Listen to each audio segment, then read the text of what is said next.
UP के मेरठ में आई बारात में जयमाल के बाद बखेड़ा खड़ा हो गया। दौराला के सरसवा गांव में सोमवार शाम शादी की रस्मों में देरी होने पर जयमाला के दौरान दूल्हा दुल्हन में थप्पड़ चल गए। इसके बाद दुल्हन के परिजनों ने बारातियों की लाठी डंडों से जमकर खातिरदारी की।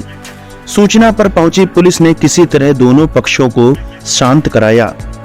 दोनों पक्षों में समझौता होने के बाद बिना दुल्हन के दूल्हा बारात लेकर लौट गया। सरसवा निवासी युवती दिल्ली में एक प्राइवेट कंपनी में कार्य करती है।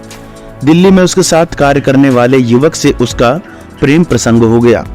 दोनों ने इसकी जानकारी अपने परिजनों को देते हुए शादी की बात की। दोनों के परिवार शादी कराने पर राजी हो गए। सोमवार के दिन शादी समारोह था। दूल्हा प्रेमिका के घर बारात लेकर पहुंचा। शादी समारोह में रस्मों में देर होने पर दोनों पक्षों में कहासुनी होने लगी तो कुछ लोगों ने दोनों पक्षों को समझाते हुए कार्य संपन्न कराया। जयमाला के दौरान रस्मों में देरी होने के चलते दूल्हा और दुल्हन का गुस्सा सातवें आसमान पर था। जयमाला के दौरान कहासुनी होने पर दूल्हे ने दुल्हन को थप्पड़ मार दिया। दुल्हन ने भी चंद सेकंड में एक के बाद एक दूल्हे को दर्जनों थप्पड़ जड़ दिए। इस पर दोनों पक्षों में मामला बिगड़ता चला गया और कहासुनी के बाद मारपीट शुरू हो गई। बारातियों की भी शामत आ गई।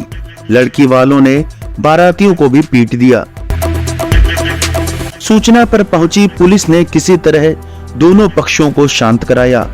पुलिस के सामने दुल्हन ने शादी करने से इनकार कर दिया। बाद में दोनों पक्षों में एक दूसरे के खर्च हुए पैसों को वापस करने पर समझौता हुआ, जिसके बाद दूल्हा बिना दुल्हन बारात लेकर लौट गया। थाना प्रभारी उत्तम सिंह राठौर का कहना है कि तहरीर नहीं आई है, शिकायत आने पर कार्रवाई होगी।